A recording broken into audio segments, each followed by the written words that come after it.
y equals k over x, the inverse variation function that we already talked about, is in a family of functions called the reciprocal functions. A reciprocal function is going to be one where the variable, the input, actually occurs in the denominator of a fraction. Most reciprocal functions have this general formula, y equals a over x minus h plus k, where x cannot equal h. And one of the things I want to point out is something that we talked about quite a while ago. H and K, I've seen those before. Like maybe when we talked about quadratics. Remember, let's fix that, ax minus h squared plus k. This was called vertex form. And the way vertex form worked was the vertex was at hk.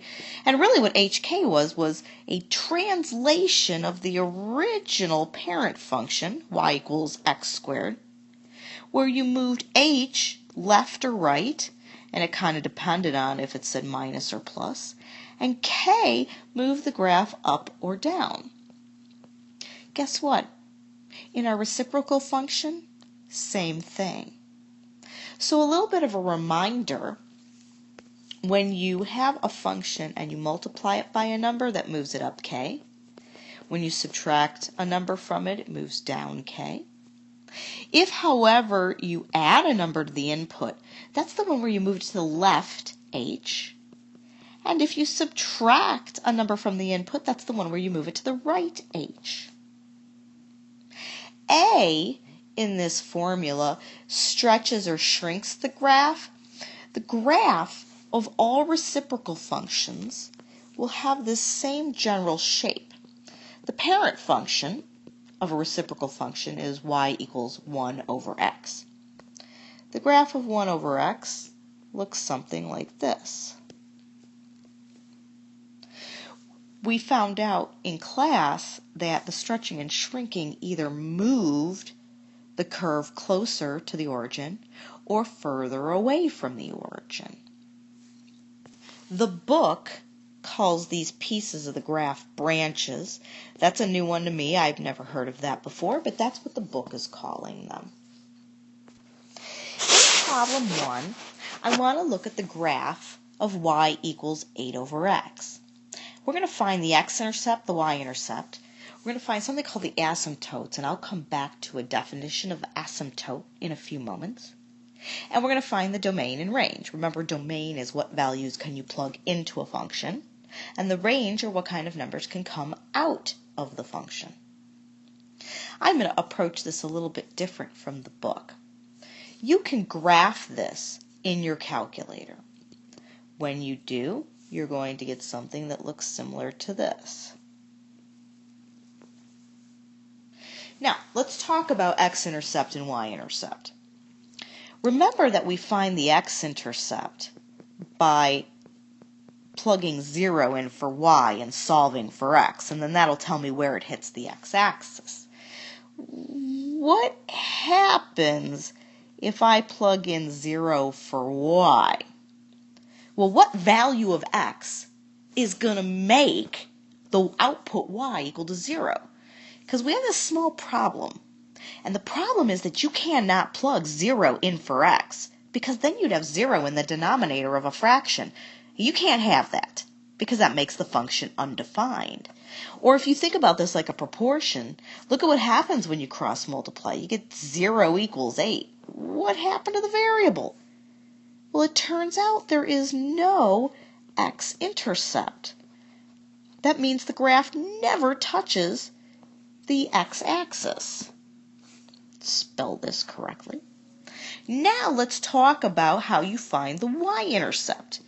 The y-intercept was the one you found by plugging in 0 for x. What happens when I do that?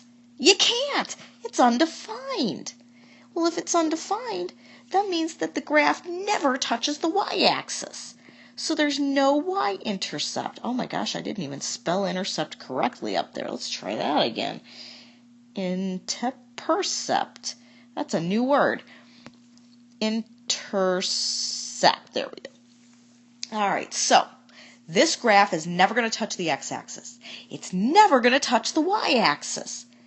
That's because the x and y axes are known as something called asymptotes. I will put some dashed lines here to point this out. An asymptote is a line, usually, or at least the ones that we deal with mostly in Algebra 2 and pre-calculus, are linear lines, usually vertical or horizontal, that the curve of a graph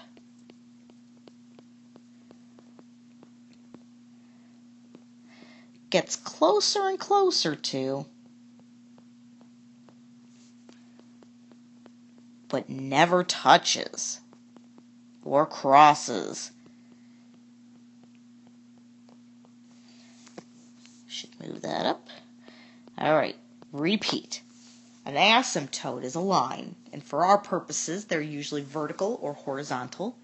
Hort. That looks great. Hort. Horizontal. Let's go horizontal. That looks better. That the curve of a graph gets closer and closer to infinitesimally, but it never touches or crosses that line. So in this case, the x and y axes, that graph can never touch them because x can never be 0. Y can never be 0. There is no x-intercept. There is no y-intercept. Those are called asymptotes. Now, I want to remind you that the x-axis actually has an equation. The equation of the x-axis is y equals 0. And the equation of the y-axis is x equals 0. Because what we're going to talk about here in a minute is moving those asymptotes around. Now, the other thing we haven't talked about yet is domain and range. It turns out the domain, you can plug in every number in the world in for x, except for 0. And the range, every number in the world can come out of the function, except for 0. The only way that y could equal 0 is if 0 were in the numerator of the function. But the numerator of the function is a constant, it's 8. And you can't just change it into a 0. The only numbers that change are the variables. Let's go back and talk about the parent function, 1 over x again for a minute, which looks like this when you graph it in your calculator. One of the other transformations that we talked about last semester is what happens when you multiply a function by a negative. Remember, multiplying a function by a negative flips or reflects the function over the x-axis. So for 1 over x, if you were to reflect it over the x-axis, instead of the branches being in quadrants 1 and 3, the branches would move to quadrants 2 and 4. The next thing I'm about to do is not as easy to see the way that I'm about to do it, but I'll give you an idea of what it looks like. It's easier to see if you actually do this on a graphing calculator, which is, let's talk about the parent function 1 over x. Let's say that 1 over x is my red line. And I want to investigate what happens as I make the numerator of that function bigger. So what happens if I do 5 over x instead of 1 over x?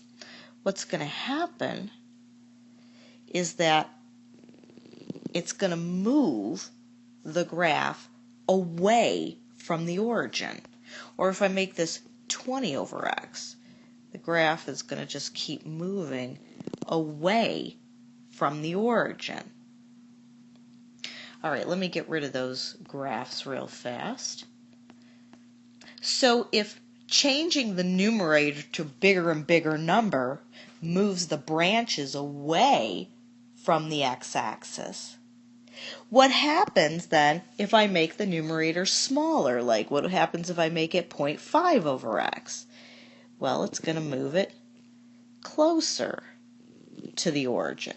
Or if I make it 0.25 over x, it's going to keep getting closer to the origin. That was our stretching and shrinking effect that we talked about last semester with transformations. Another thing that we can do is, remember, if you multiply something by a negative, so let's say I want to know what the graph of y equals negative 2 over x looks like. Not only is it going to reflect over the x-axis, but it's going to move the graph away from the origin. Let's talk a little bit more about making a transformation of a reciprocal graph. So let's go back to our general equation y equals a over x minus h plus k. A, remember, the bigger a gets, it moves the branches further away from the origin, or the cross section of our asymptotes. If it gets smaller, it's going to move it closer to the origin, or closer to the cross section of our asymptotes. H moves the graph left or right. K moves the graph up or down. Why don't we go and graph y equals 1 over x plus 4 minus 6 and identify the domain and range? Okay, so this is how it's going to work. I want you to think about the parent function. The parent function 1 over x. The graph of 1 over x was the graph that looked like this, and the asymptotes were at x equals 0 and y equals 0. Well, this is going to move the graph to the left 4. If you take this graph in red and you move it to the left 4, what's going to happen is the asymptote is also going to move to the left 4, but only the vertical one. The horizontal one, it actually moves, but you don't see it move.